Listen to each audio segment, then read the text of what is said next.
Hello viewers, कैसे हैं आप सब। तो जिस तरह से आपको पता है हमारे पास ASP.NET कोर्स 6 की लेक्चर सीरीज चल रही है। तो आज के इस लेक्चर के अंदर हम बात करने वाले हैं सेशन इन ASP.NET कोर्स 6। भाई देखो, बहुत ही ज़्यादा इंपॉर्टेंट कॉन्सेप्ट है सेशन। और अगर आप कोई भी वेब डेवलपमेंट की लैंग्वेज यूज़ करते हो, कोई भी आप सर्वर साइड लैंग्वेज यूज़ करते हो, तो उसके अंदर सेशन का कॉन्सेप्ट बहुत ज़्यादा इंपॉर्टेंट होता है। तो भाई आपने मेक श्योर करना है कि इस वीडियो को एंड तक वॉच करना है। तो भाई वीडियो को स्टार्ट करने से पहले एक छोटी सी रिक्वेस्ट कि अगर आप मेरे चैनल पे फर्स्ट टाइम आए हो और अभी तक आपने मेरा चैनल सब्सक्राइब नहीं किया तो प्लीज़ मेरा चैनल सब्सक्राइब कर लो। इसके साथ साथ बेल का आइकन भी प्रेस कर लो, क्योंकि और भी बहुत सारी वीडियोस इस लेक्चर सीरीज़ के अंदर आने वाली हैं। तो ये होगा हमारा चैप्टर नंबर 45 और अब हम अपना लेक्चर स्टार्ट करते हैं।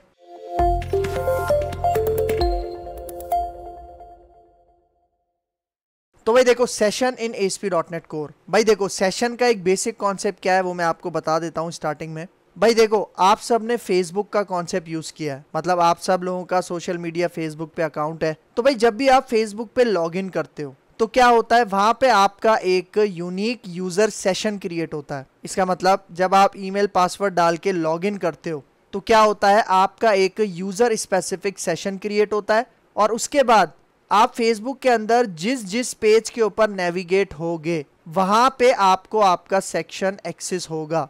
जिस तरह आपने देखा होगा अक्सर वेबसाइट्स के अंदर जब आप लॉगिन करते हो तो आपका जो ईमेल है, जो आपका यूजर नेम है, वो आपको आपकी वेबसाइट पे शो हो रहा होता है। और उसके बाद जब भी आप अपनी वेबसाइट के किसी भी पेज पे नेविगेट हो जाओ, हर जगह आपको आपका यूजर नेम शो हो रहा होता है टॉप पे। और जब आप लॉग आउट करते हो तो क्या होता है, आपका वो जो सेशन है वो क्या हो जाता है, डिस्ट्रॉय हो जाता है। इसका मतलब, तो भाई देखो, सेशन का क्या कॉन्सेप्ट है कि आपका जो यूजर स्पेसिफिक डेटा होता है उसको स्टोर करता है for some specific time period. मतलब कुछ टाइम पीरियड के लिए, कुछ टेम्पररी टाइम पीरियड के लिए आपके सेशन का डेटा, मतलब आपके यूजर का डेटा स्टोर रखेगा। उसके बाद वो डेटा क्या हो जाएगा, डिस्ट्रॉय हो जाएगा। जिस तरह जब आप लॉग इन करते हो आपका एक सेशन बनता है, ठीक है। उसके बाद जब आप लॉग आउट करते हो और उसके बाद आप उस वेबसाइट के अंदर कुछ काम करते हो, कुछ एक्टिविटीज परफॉर्म करते हो, और उसके बाद जब आप लॉग आउट करते हो तो आपका क्या होता है, सेशन डिस्ट्रॉय हो जाता है। ठीक है, तो इसलिए आपके पास जो सेशन का कॉन्सेप्ट है वो बहुत ज्यादा इंपॉर्टेंट है। ठीक है, इसको मैं मजीद एक्सप्लेन करता हूँ। ठीक है, यहाँ पे आ जाओ। देखो, व्हाट इज सेशन। सबसे पहले मैं आपको एक डायग्राम से इसका कॉन्सेप्ट समझाता हूँ ASP.NET कोर के अंदर।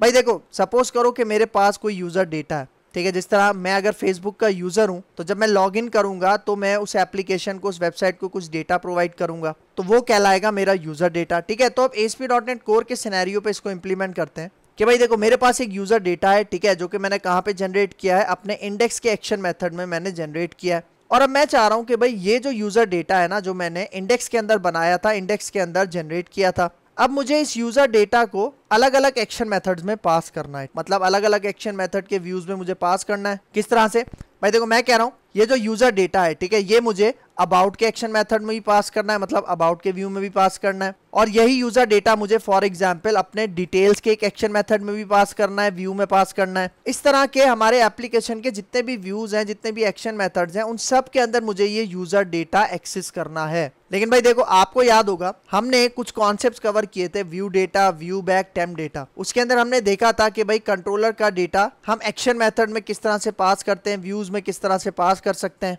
और भाई देखो, जो मैंने आपको बताया था, जो हमारे पास व्यू बैग होता है, व्यू डेटा होता है, उसके अंदर तो हम same action method same view के साथ काम करते हैं। मतलब अपने कंट्रोलर का data same action method same view पे पास कर सकते हैं। और टेम्प डेटा के बारे में हमने क्या देखा था कि सिंगल रीडायरेक्शन को परफॉर्म करने के लिए हम टेम्प डेटा यूज करते हैं। मतलब अगर मैंने इंडेक्स पे टेम्प डेटा बनाया है, उसको मैं एक दफा अबाउट में एक्सेस कर सकता हूं, तो जब वो अबाउट में आएगा तो वो यहाँ पे आके डिस्ट्रॉय हो जाएगा। मतलब मैं उसे डिटेल्स में एक्सेस नहीं कर सकता। तो भाई अगर मुझे एक ऐसा कॉन्सेप्ट चाहिए कि भाई मेरे पास जो डेटा है, जो मेरे पास स्टेट है, वो मेंटेन होनी चाहिए across multiple views, across multiple action methods, तो उस कॉन्सेप्ट के लिए हम यहाँ पे यूज करते हैं सेशन का कॉन्सेप्ट। भाई ऐसा ही होता है ना, जब आप लॉग इन करते हो किसी भी वेबसाइट पे, तो आप किसी भी पेज के ऊपर चले जाओ, आपको आपका यूजर नेम शो हो रहा होता है, आपको आपका डेटा मिल रहा होता है। और जब आप लॉग आउट करते हो तो आपका सेशन डिस्ट्रॉय हो जाता है, आपका सारा डेटा क्या हो जाता है, रिमूव हो जाता है, डिस्कार्ड हो जाता है। ठीक है, लेकिन भाई देखो, आप सोच रहे होगे कि हमने टेम्प डेटा के साथ एक मेथड यूज किया था कीप का। तो कीप मेथड के बारे में क्या था कि भाई कीप मेथड मुझे बार बार हर एक्शन मेथड में कॉल करना पड़ेगा अगर मैं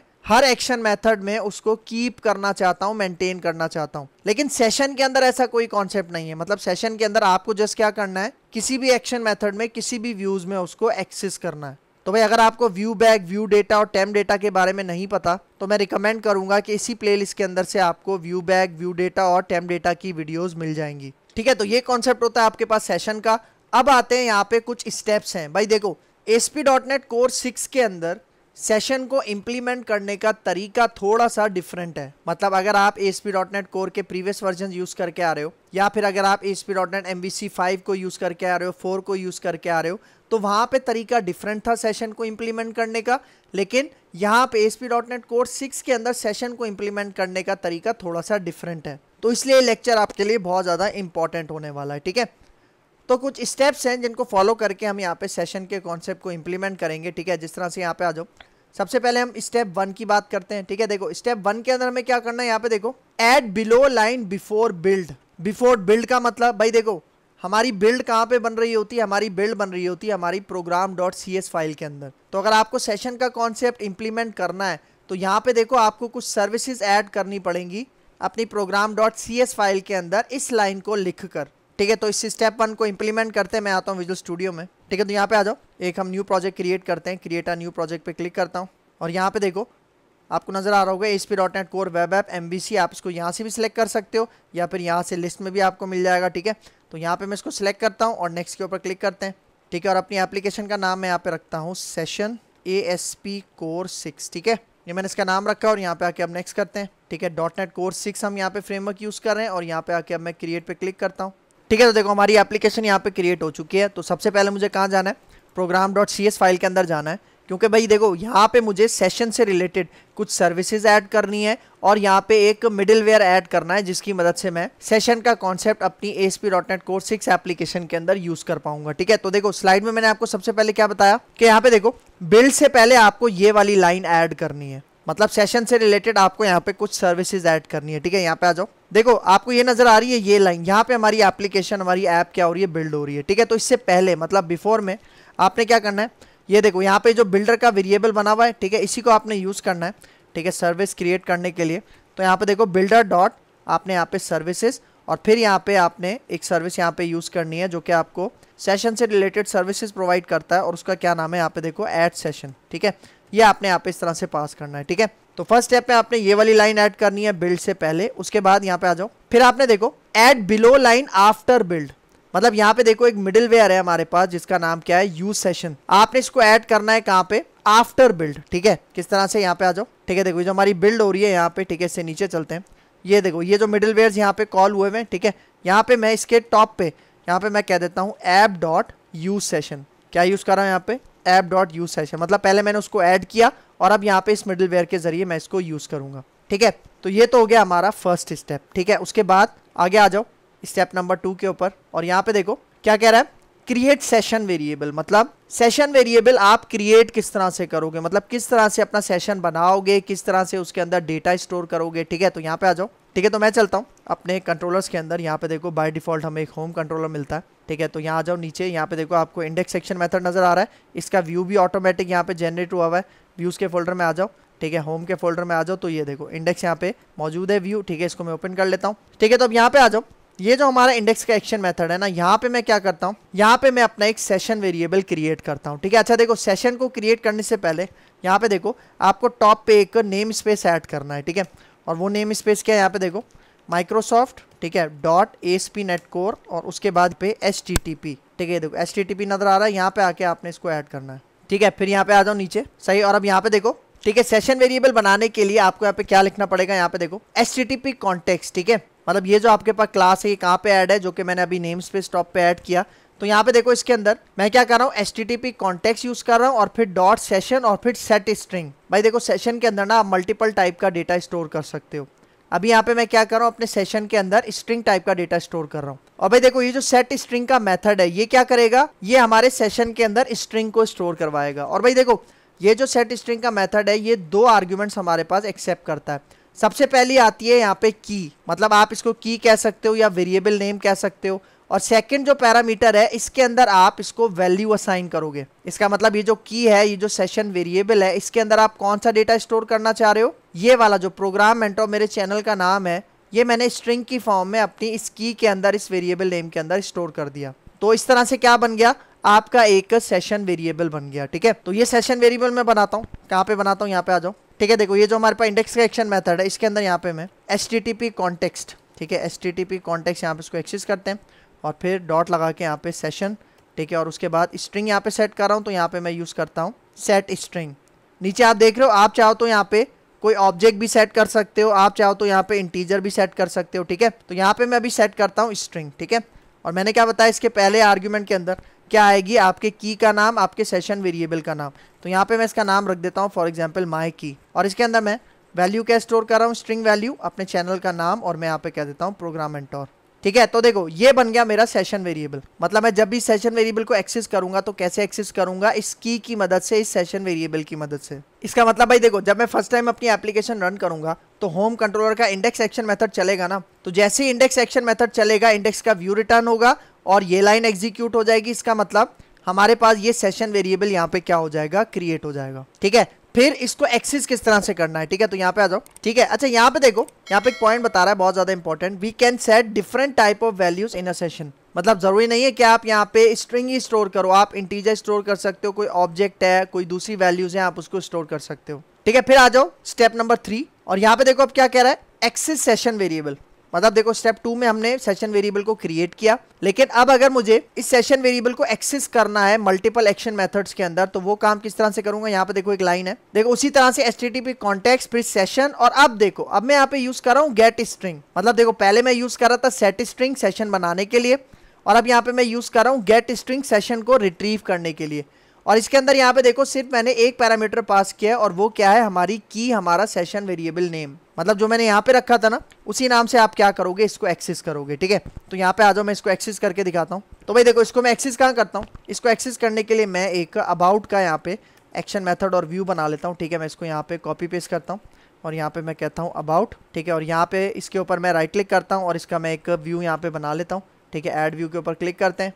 ठीक है, रेजर व्यू यहाँ से सिलेक्ट करते हैं। ठीक है, और यहाँ पे देखो व्यू ने मेरे पास क्या है, अबाउट, और टेम्पलेट यहाँ पे एम्प्टी है, और यहाँ पे मैं ऐड पे क्लिक करता हूँ और इसको ऐड करते हैं। तो यहाँ पे देखो हमारे अबाउट का व्यू क्रिएट हो चुका है। ठीक है, फिर मैं यहाँ पे आ जाता हूँ अपने होम कंट्रोलर में, और अब यहाँ पे देखो, अब यहाँ पे मैं इसको एक्सेस करूँगा। ठीक है, किस तरह से एक्सेस करूँगा, यहाँ पे देखो सबसे पहले आपने यहाँ पे लिखना है http कॉन्टेक्स्ट। ठीक है, और उसके बाद यहाँ पे आपने यूज़ करना है सेशन, और यहाँ पे अब मुझे गेट करना है, तो यहाँ पे मैं यूज़ कर रहा हूँ गेट स्ट्रिंग। ठीक है, और उसके बाद मेरी की का नाम क्या था, मेरी की का नाम था यहाँ पे माई की। ठीक है, तो इस तरह से हम क्या करेंगे, इसको एक्सेस करेंगे। लेकिन भाई देखो अक्सर ऐसा होता है कि सेशन के अंदर हमारे पास नल भी रिसीव होता है। ठीक है, तो उसके लिए मैं क्या करता हूँ, यहाँ पे देखो मैं एक इफ़ कंडीशन लगाता हूँ। ठीक है, इफ़ कंडीशन लगाता हूँ, और ये जो पूरी लाइन थी ये मैं यहाँ पे इफ़ कंडीशन में पास करता हूँ, और यहाँ पे कंडीशन लगाता हूँ कि भाई अगर ये नल नहीं है, अगर ये नल नहीं है तो क्या करो, यहाँ पे देखो मैं एक व्यू बैक बना लेता हूँ। ठीक है, इसका डेटा अबाउट के एक्शन मेथड से व्यू में पास करने के लिए, और यहाँ पे मैं इसका नाम रख देता हूँ डेटा, और इसके अंदर यहाँ पे देखो मैं इसको पास कर देता हूँ। और कैसे पास करता हूँ, यहाँ पे देखो मैंने इसको टू स्ट्रिंग में कन्वर्ट करके यहाँ पे इस तरह से पास कर देता हूँ। ठीक है, क्योंकि भाई देखो ये जो सेशन होता है इसको भी हमें टाइप कास्ट करने की ज़रूरत पड़ती है। ठीक है, सही। तो देखो मतलब जब मैं अपने इंडेक्स से अबाउट के ऊपर आऊँगा, ठीक है, तो यहाँ पे पहले चेक होगा कि भाई ये वाला जो सेशन है ये नल तो नहीं है। अगर ये नल नहीं है तो क्या करो, ये जो हमारे पास सेशन है इसका जो भी डेटा है वो इस व्यू बैग में डाल दो, और अब इस व्यू बैग को मैं एक्सेस करता हूँ कहाँ पे, अपने अबाउट के व्यू में। ठीक है, यहाँ पे देखो इस तरह से मैं यहाँ पे h3 का टैग ले लेता हूँ। ठीक है, h3। ठीक है, और इसके अंदर यहाँ पे देखो मैं इस तरह से पहले रेजर सिंटेक्स लगाऊंगा @ और उसके बाद व्यू बैग डॉट डेटा मैं यहाँ पे इसको पास कर देता हूँ। ठीक है, सही है। तो अब यहाँ पे आके मैं अपनी एप्लीकेशन को रन करता हूँ और इसका रिजल्ट आपको दिखाता हूँ। मतलब देखो सबसे पहले इंडेक्स चलेगा, इंडेक्स चलेगा तो हमारे पास ये सेशन वेरिएबल क्रिएट हो जाएगा। उसके बाद जब मैं इंडेक्स से अबाउट में जाऊँगा तो हमारे पास ये जो सेशन है ये नल के लिए चेक होगा, और फिर जो भी इसका डेटा है, ठीक है, वो व्यू बैग में पास हो जाएगा और यहाँ पे हमें अबाउट के अंदर नजर आ जाएगा। ठीक है, तो यहाँ पे आके मैं अपनी एप्लीकेशन को रन करता हूँ, इसका रिजल्ट देखते हैं। तो यहाँ पे देखो हमारी एप्लीकेशन रन हो चुकी है। ठीक है, तो सबसे पहले आपके पास ये कौन सा आपके पास एक्शन मेथड चल रहा है, होम कंट्रोलर का इंडेक्स एक्शन मेथड। तो जब ये चला इसका मतलब हमारे पास सेशन क्रिएट हो चुका।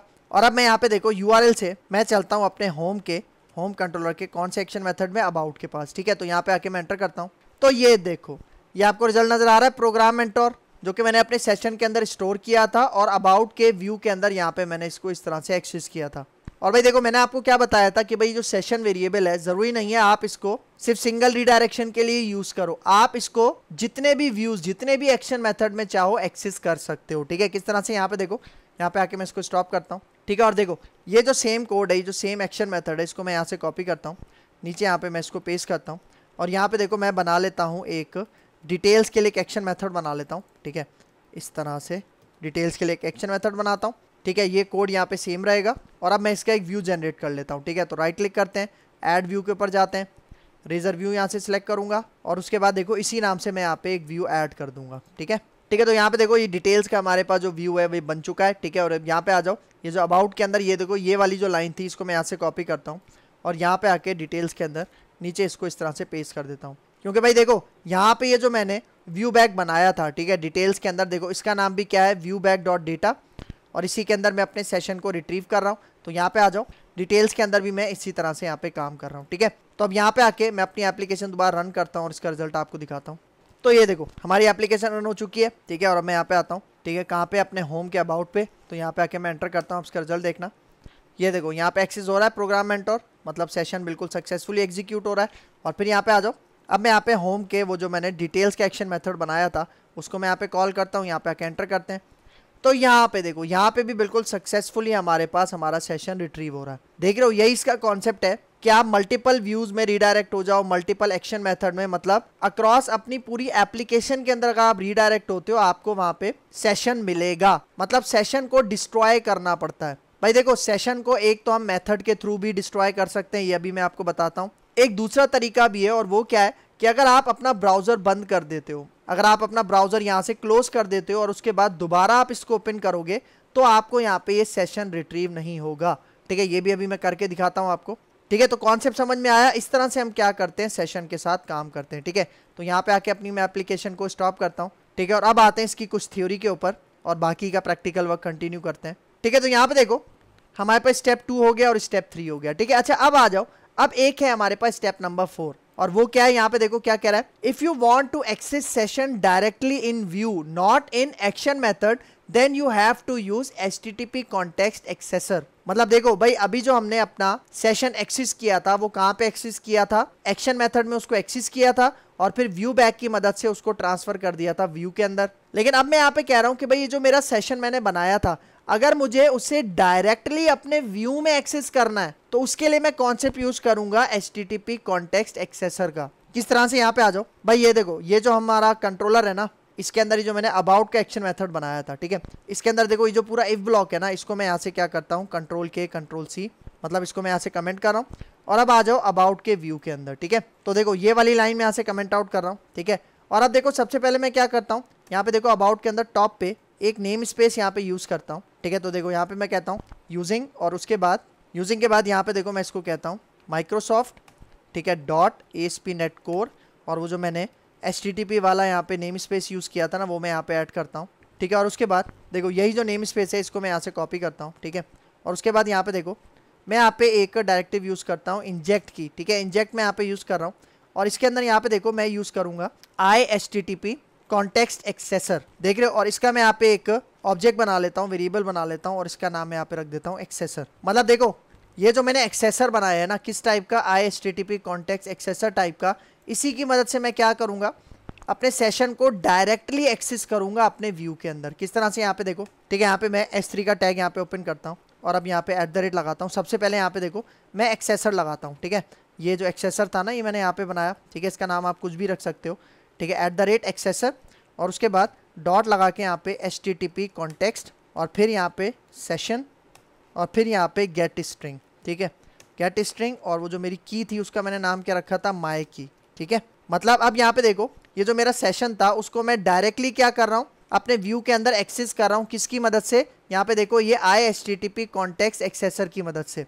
लेकिन भाई देखो अभी अगर मैं अपनी एप्लीकेशन को यहाँ पे रन करूंगा ना और अबाउट का व्यू एक्सेस करूंगा तो यहाँ पे एरर आएगा। एरर क्यों आएगा, क्योंकि भाई देखो ये जो HTTP कॉन्टेक्स्ट एक्सेसर है ना इसको मुझे रजिस्टर करना है कहाँ पे, अपनी program.cs फाइल के अंदर। मतलब ये जो जहाँ पे हमने सर्विसेज ऐड किए, मिडलवेयर्स ऐड किए, यहाँ पे मुझे इसको रजिस्टर करना है। क्योंकि अगर मैं यहाँ पे देखो ये जो हमारा HTTP कॉन्टेक्स्ट एक्सेसर है अगर मैं इसको यहाँ पे अपनी program.cs के अंदर रजिस्टर नहीं करूंगा तो मैं इसको अपने व्यू के अंदर यूज नहीं कर पाऊंगा। ठीक है, ठीक है, तो भाई यहाँ पे देखो ये जो बिल्ड वाली लाइन है, ठीक है, इससे पहले मैं यहाँ पे एक लाइन पेस्ट करता हूँ ठीक है, देखो यहाँ पे मैं कंट्रोल वी करके एक लाइन पेस्ट करता हूँ, तो देखो यहाँ पे आपको नजर आ रहा है ऐड सिंगलटन का यहाँ पे मैं क्या कर रहा हूँ, इसका यूज करके यहाँ पे वो जो मेरा IHTTP कॉन्टेक्स्ट एक्सेसर था उसको मैं यहाँ पे क्या कर रहा हूँ, रजिस्टर कर रहा हूँ। देख रहे हो, इस तरह से आपने ये वाली लाइन यहाँ पे लिखनी है। मतलब ये वाली लाइन आप लिखोगे तभी आप ये जो आपका IHTTP कॉन्टेक्स्ट एक्सेसर है इसको आप अपने अबाउट के व्यू में यहाँ पे इस तरह से यूज कर पाओगे और डायरेक्टली अपने सेशन को व्यू के अंदर इस तरह से रेंडर कर पाओगे। क्योंकि अगर आप ये काम नहीं करोगे, ठीक है, मतलब ये वाला काम अगर आप नहीं करोगे कि आपने ये 2 लाइन नहीं लिखी और ये जो program.cs के अंदर अगर आपने ये ऐड सिंगलटन वाली लाइन नहीं लिखी और अपने IHTTP कॉन्टेक्स्ट एक्सेसर को रजिस्टर नहीं किया तो आपके पास एप्लीकेशन में एरर आएगा। ठीक है, तो यहाँ पे आके मैं इसको रन करता हूँ और इसका रिजल्ट आपको दिखाता हूँ। ठीक है, तो ये देखो एप्लीकेशन रन हो चुकी है, सेशन हमारे पास बन गया। तो मैं यहाँ से जाता हूँ अपने अबाउट में। ठीक है, तो यहाँ पे आके मैं एंटर करता हूँ, तो ये देखो अभी भी बिल्कुल सही तरह से आपके पास रिजल्ट यहाँ पे आ रहा है। मतलब बिल्कुल सही तरह से सेशन हमारे पास यहाँ पे रिट्रीव हो रहा है। ठीक है, तो भाई एक तो इसका ये कॉन्सेप्ट है। ठीक है, अच्छा मैं यहाँ पे ना इसको कमेंट कर देता हूँ इस डेटा को।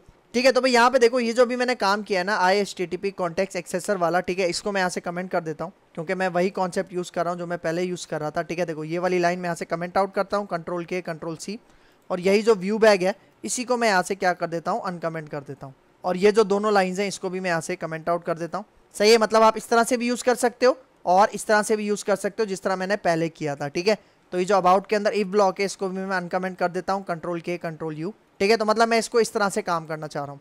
तो भाई देखो अब मैं यहाँ पे क्या करता हूँ, अब मैं अपना ये जो सेशन है उसको डिस्ट्रॉय करके दिखाता हूँ। ठीक है, अच्छा भाई एक बात आपने याद रखनी है कि जो आपका सेशन है ना वो एक्टिव रहता है 20 मिनट्स तक। मतलब ASP.NET कोर के अंदर आपका जो सेशन है वो बाय डिफॉल्ट 20 मिनट्स तक एक्टिव रहेगा और 20 मिनट्स के बाद वो ऑटोमेटिकली क्या हो जाएगा, डिस्ट्रॉय हो जाएगा। भाई जिस तरह से सपोज करो आपने किसी भी वेबसाइट में लॉगिन किया, लॉगिन करने के बाद आपने क्या किया, आप 20 मिनट तक इनएक्टिव हो गए। मतलब 20 मिनट तक आपने किसी लिंक पे क्लिक नहीं किया, आप किसी पेज पे नेविगेट नहीं हुए, मतलब बिल्कुल आप 20 मिनट तक क्या हो गए, इनएक्टिव हो गए। तो उस केस में क्या होता है, जो आपका सेशन होता है ना जो लॉगिन करते वक्त बना था वो क्या हो जाएगा, डिस्ट्रॉय हो जाएगा। लेकिन आप चाहो तो आप उसको खुद भी डिस्ट्रॉय कर सकते हो। जिस तरह हमारी वेबसाइट के अंदर जब आप लॉग आउट करते हो तो लॉग आउट के केस में भी क्या होता है, आपका सेशन डिस्ट्रॉय हो जाता है। तो उसके लिए यहाँ पे देखो लॉग आउट के लिए यहाँ पे मैं क्या करता हूँ, मैं एक अलग से एक एक्शन मेथड बनाता हूँ। ठीक है, यहाँ पे देखो एक्शन मेथड बनाता हूँ और इसका मैं यहाँ पे नाम रखता हूँ लॉग आउट। ठीक है, और इसका मैं व्यू भी बना लेता हूँ। व्यू की ज़रूरत तो नहीं पड़ेगी लेकिन फिर भी मैं इसका एक व्यू बना लेता हूँ। ठीक है, ऐड व्यू के ऊपर क्लिक करते हैं और यहाँ पे आके रेजर व्यू, और यहाँ पे देखो लॉग आउट के नाम से मैं इसका एक व्यू बना लेता हूँ। ऐड करते हैं इसको। ठीक है, तो यहाँ पे देखो हमारा ये लॉग आउट का व्यू बन चुका है। ठीक है, तो अपने कंट्रोलर में चलते हैं और भाई यहाँ पे देखो यहाँ पे भी मैं कुछ इस तरह की कंडीशन लगाऊंगा। ठीक है, देखो ये वाली कंडीशन मैं यहाँ से कॉपी करता हूँ और लॉग आउट के अंदर यहाँ पे मैं इसको पेस्ट कर देता हूँ। ठीक है, तो यहाँ पे देखो कंडीशन में मैं क्या कह रहा हूँ कि भाई अगर हमारे पास ये वाला जो हमारे पास सेशन है अगर ये नल नहीं है तो क्या करो, ये देखो मैं ये हटाता हूँ viewback.data। ठीक है, और यहाँ पे देखो मैं सिंपल सा काम करूँगा, ये टू स्ट्रिंग भी मैं यहाँ से हटाता हूँ। ठीक है, यहाँ पे देखो ये जो गेट स्ट्रिंग का मेथड था ना इसकी जगह पे यहाँ पे मैं मेथड यूज़ करूँगा रिमूव। ठीक है, मतलब देखो मैं क्या कह रहा हूँ कि भाई जैसे ही लॉग आउट के एक्शन मेथड के ऊपर आएगा तो पहले चेक होगा कि भाई ये वाला सेशन नल तो नहीं है। अगर नल नहीं है तो क्या कर दो, इस सेशन को आप रिमूव कर दो।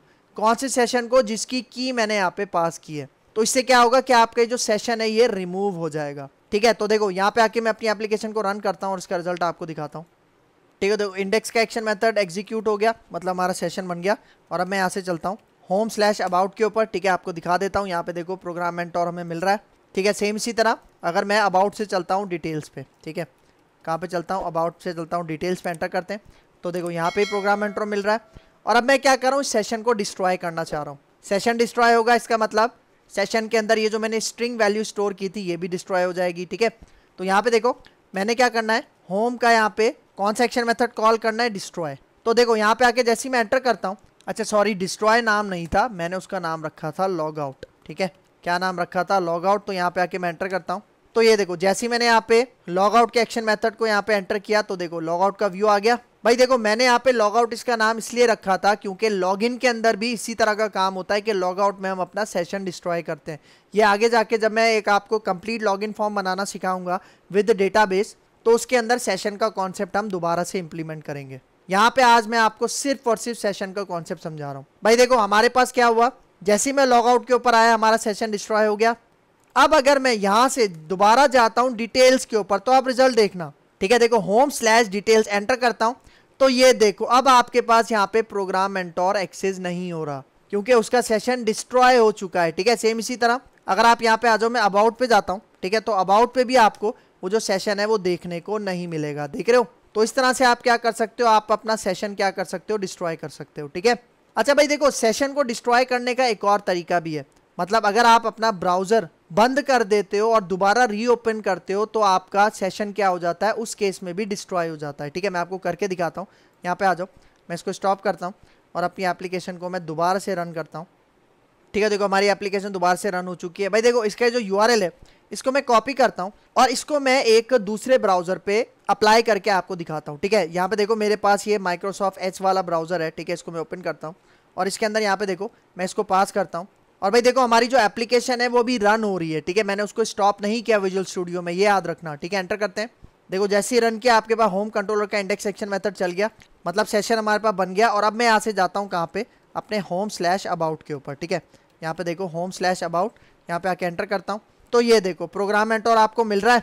तो भाई देखो अब मैं यहाँ पे क्या करता हूँ, अब मैं अपना ये ब्राउजर क्लोज करता हूँ और उसको दोबारा से ओपन करता हूँ। ठीक है, तो यहाँ पे देखो सबसे पहले ये जो लिंक है ना, यूआरएल है, मैं इसको यहाँ से कॉपी कर लेता हूँ सिलेक्ट करके और अपना ये ब्राउजर यहाँ से क्लोज करता हूँ। ठीक है, क्लोज करता हूँ और दोबारा यही जो मेरा एज वाला ब्राउजर है माइक्रोसॉफ्ट एज, इसको मैं दोबारा ओपन करता हूँ और यही यूआरएल मैं दोबारा यहाँ पे पेस्ट करता हूँ। ठीक है, तो देखना ये देखो जैसे ही मैंने दोबारा पेस्ट किया तो देखो वो जो सेशन था वो यहाँ पे क्या हो गया, अब डिस्कार्ड हो गया। अब हमें यहाँ पे वो सेशन नहीं मिल रहा। ठीक है, तो मतलब आप मैनुअली मेथड के थ्रू भी क्या कर सकते हो, सेशन को डिस्ट्रॉय कर सकते हो। और अगर आप ब्राउजर का सेशन बंद कर देते हो, मतलब ब्राउजर बंद करके उसको दोबारा रीओपन करते हो, तो तब भी सेशन डिस्ट्रॉय हो जाता है। और बाय डिफॉल्ट मैंने क्या बताया था कि 20 मिनट्स बाद, मतलब 20 मिनट के बाद भी आपका सेशन ऑटोमेटिकली क्या हो जाता है, डिस्ट्रॉय हो जाएगा। लेकिन भाई 20 मिनट में वेट नहीं कर सकता, वीडियो बहुत ज़्यादा बड़ी हो जाएगी। ठीक है, तो ये इसका कॉन्सेप्ट था। ठीक है, अच्छा अब आ जाओ, मैं इसको क्लोज करता हूँ।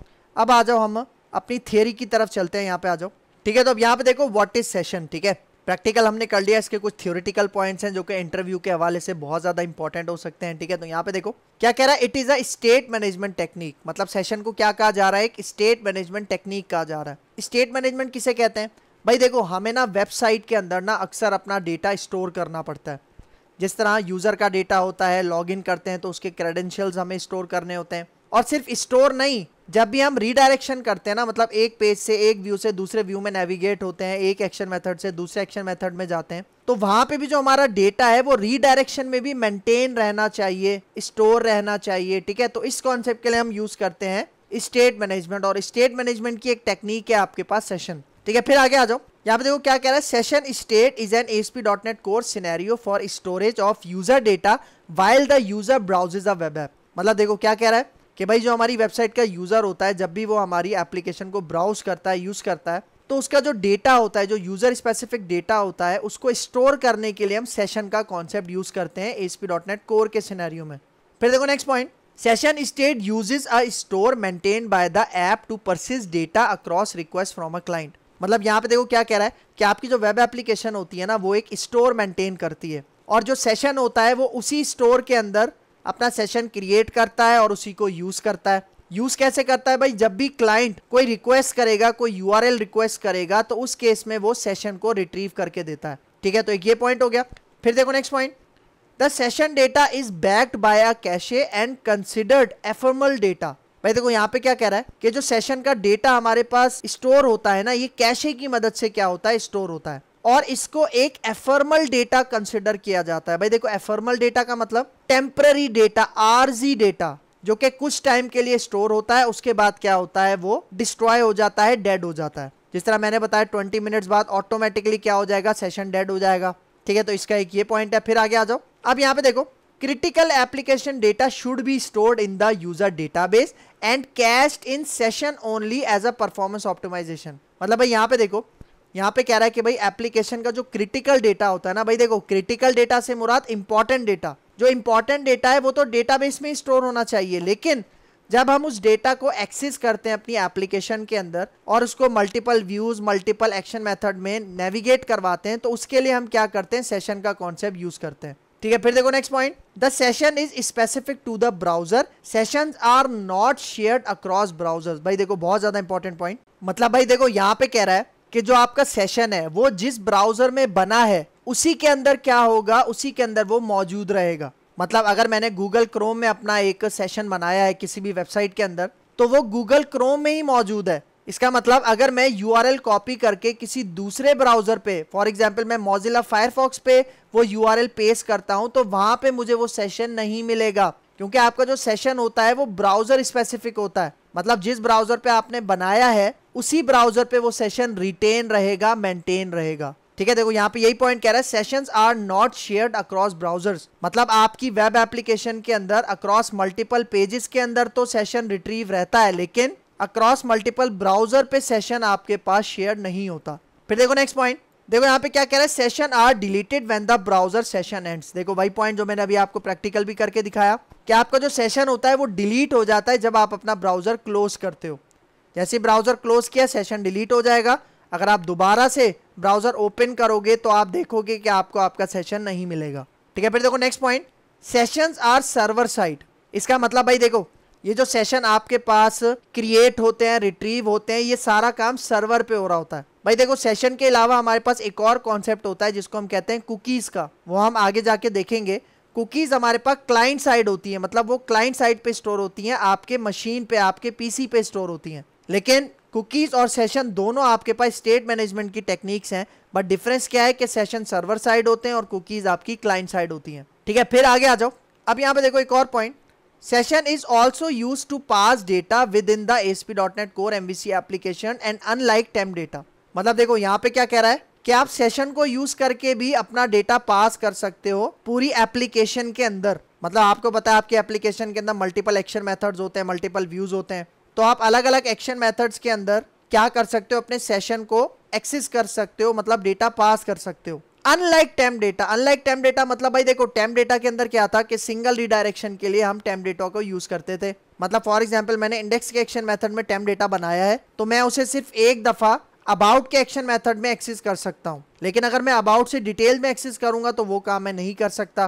तो इस कॉन्सेप्ट के लिए हम यूज करते हैं सेशन का। ठीक है, फिर देखो नेक्स्ट पॉइंट, अब यहाँ पे देखो, it persist for its expiration time, default time is 20 minutes but it can be increased और डिक्रीज्ड। अब देखो बहुत ज्यादा इंपॉर्टेंट पॉइंट, भाई देखो आपके जो सेशन है ना ये परसिस्ट रहता है, मेंटेन रहता है, रिटेन रहता है, कब तक, 20 मिनट्स तक, जो कि इसका डिफॉल्ट टाइम है। लेकिन आप क्या कर सकते हो, जो सेशन का एक्सपायरेशन टाइम है आप इसको बढ़ा भी सकते हो, आप इसको कम भी कर सकते हो। भाई देखो इंटरव्यू के अंदर पूछा जाता है कि इसका डिफॉल्ट टाइम क्या होता है, मतलब सेशन का डिफॉल्ट एक्सपायरेशन टाइम क्या होता है, तो आपका जवाब क्या होगा, 20 मिनट्स। PHP के अंदर 24 मिनट्स होता है।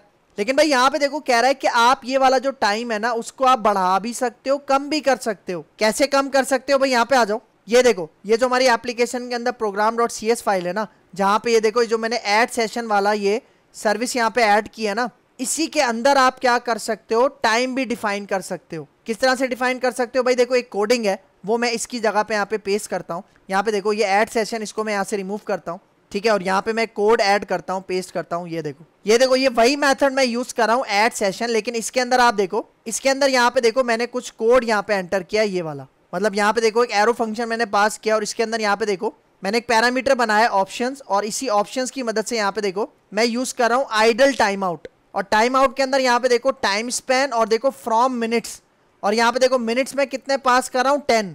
मैंने क्या बताया था, बाय डिफॉल्ट कितने होते हैं, 20, लेकिन यहाँ पे मैं उसका टाइम डिक्रीज कर रहा हूँ। आप चाहो तो बढ़ा भी सकते हो, कम भी कर सकते हो।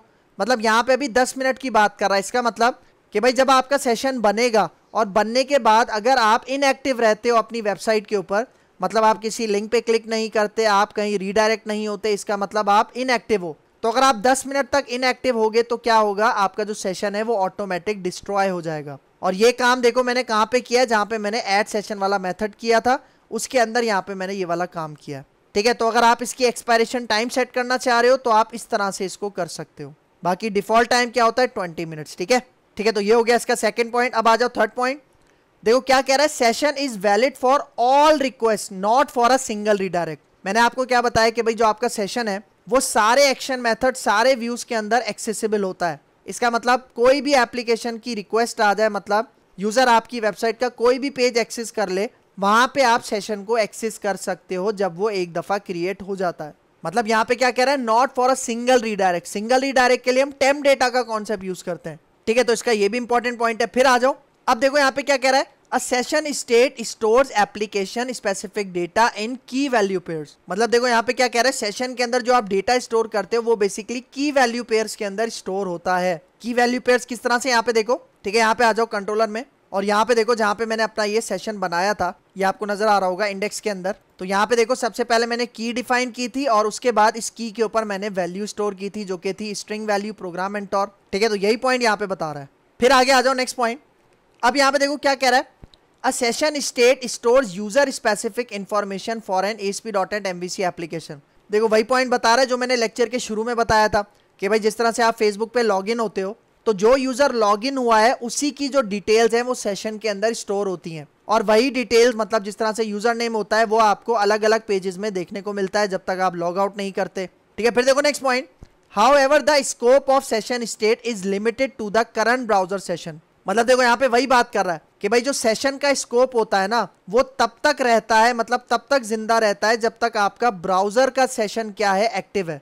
इसका मतलब जब तक आपका ब्राउजर ओपन है तब तक आपका सेशन भी एक्टिव है, लेकिन जैसे ही आप अपना ब्राउजर क्लोज कर देते हो तो आपका सेशन भी क्या हो जाता है, डिस्ट्रॉय हो जाता है। तो इसका ये भी इंपॉर्टेंट पॉइंट है। फिर आ जाओ, अब देखो यहाँ पे क्या कह रहा है, when many users access an application simultaneously then each of these users will have a different session state। भाई देखो यहाँ पे क्या कह रहा है कि अक्सर क्या होता है कि जो आपकी एप्लीकेशन है, जो आपकी वेबसाइट है, उसको बहुत सारे यूजर्स इन डिफरेंट लोकेशंस आपकी वेबसाइट को एक्सेस कर रहे होते हैं। ठीक है, जिस तरह से मैं यहाँ पे बैठा हूँ, मैं हैदराबाद में एक्सेस कर रहा हूँ, कोई हरियाणा में एक्सेस कर रहा है, ठीक है, कोई आपके पास उत्तराखंड में एक्सेस कर रहा है, तो सबके लिए आपके पास अलग अलग session, unique session state create होती है। ठीक है, तो ये भी एक बहुत ज्यादा इंपॉर्टेंट पॉइंट है, आपने याद रखना है। ठीक है, फिर देखो लास्ट पॉइंट, अब यहाँ पे देखो क्या कह रहा है, every session has a unique session ID. भाई देखो जिस तरह मैंने आपको बताया ना कि अलग अलग लोकेशन पे जो यूजर्स हैं वो आपकी वेबसाइट यूज कर रहे हैं, अलग अलग लोकेशन से यूज कर रहे हैं, इसका मतलब है वो जितने भी यूजर्स हैं उनका जो सेशन होगा वो यूनिकली आइडेंटिफाई होगा। तो उसके लिए आपके पास सेशन आईडी का कॉन्सेप्ट भी यूज किया जाता है। मतलब हर सेशन की क्या होती है, एक यूनिक सेशन आईडी होती है। तो उसको अगर आपने एक्सेस करना है तो किस तरह से एक्सेस करोगे, यहाँ पे आ जाओ। भाई यहाँ पे देखो जहाँ पे मैंने अपना ये सेशन बनाया था, ठीक है, यहाँ पे आ जाओ। यहाँ पे मैं एक टेम्प डेटा बनाता हूँ, एक टेम्प डेटा बनाता हूँ और इसका जो की है उसका मैं नाम यहाँ पे रख देता हूँ सेशन आईडी। ठीक है, सेशन आईडी मैंने इसका यहाँ पे क्या रखा, नाम रखा। और अब देखो यहाँ पे मैं कहता हूँ HTTP कॉन्टेक्स्ट, ठीक है, और उसके बाद यहाँ पे सेशन, और सेशन के बाद डॉट लगा के यहाँ पे देखो मैं इसको कहता हूँ आईडी। तो जो भी हमारे सेशन की आईडी होगी, यूनिक आईडी होगी, वो यहाँ पे आके स्टोर हो जाएगी। और अब देखो इसको मैं एक्सेस करता हूँ, ठीक है, ये जो टेम्प डेटा है, ठीक है, इसको मैं कहाँ पे एक्सेस करता हूँ, इसको मैं एक्सेस करता हूँ अपने अबाउट में। ठीक है, तो अबाउट में आ जाओ। यहाँ पे देखो जहाँ पे व्यू बैग है इसके नीचे यहाँ पे मैं एक H4 बनाता हूँ, एक H4 बनाता हूँ, और इसके अंदर यहाँ पे देखो @ यहाँ पे मैं टेम्प डेटा और जो सेशन आईडी है इसको मैं यहाँ पे पास करता हूँ। ठीक है, तो अब इसको सेव करते हैं, अपनी एप्लीकेशन को रन करते हैं और इसका रिजल्ट आपको दिखाता हूँ। ठीक है, देखो एप्लीकेशन रन हो चुकी है, ये इंडेक्स का एक्शन मेथड चला है। ठीक है, तो मैं यहाँ से जाता हूँ होम से, home/about, ठीक है, यहाँ पे आके एंटर करते हैं। तो ये देखो ये आपको नजर आ रहा है, ये हमारा सेशन है, उसका डेटा है, और ये देखो ये है यूनिक आईडी, ये है सेशन की यूनिक आईडी। देख रहे हो कितनी बड़ी आईडी है, और ये हमेशा यूनिक रहती है, इसलिए ये इतनी ज्यादा बड़ी है। इसका मतलब अगर मैं हैदराबाद से यहाँ पे एक्सेस कर रहा हूँ तो देखो मुझे ये वाली एक यूनिक सेशन आईडी मिली है, लेकिन अगर कोई यूपी से एक्सेस कर रहा है, कोई लाहौर से एक्सेस कर रहा है, कोई मुंबई से एक्सेस कर रहा है, तो उसको सबको एक डिफरेंट और यूनिक सेशन आईडी यहाँ पे देखने को मिलेगी। ठीक है, तो इस तरह से आप यूनिक सेशन आईडी को भी एक्सेस कर सकते हो। ठीक है, तो ये था हमारे इस लेक्चर का लास्ट पॉइंट। ठीक है, तो यहाँ पे हमारा ये लेक्चर हो गया है वाइंड अप। तो अगर आपको मेरी वीडियो पसंद आई है तो मेरा चैनल जरूर सब्सक्राइब करके जाना, इसके साथ साथ बेल का आइकन भी प्रेस करना, क्योंकि और भी बहुत सारी वीडियोस इस लेक्चर सीरीज के अंदर आने वाली हैं। तो इस लेक्चर के हवाले से कोई भी कंफ्यूजन है तो कमेंट बॉक्स में मुझसे जरूर पूछ लेना। तो मिलते हैं इंशाल्लाह नेक्स्ट लेक्चर में, तब तक के लिए देखते रहिए मेरा चैनल प्रोग्राम मेंटोर।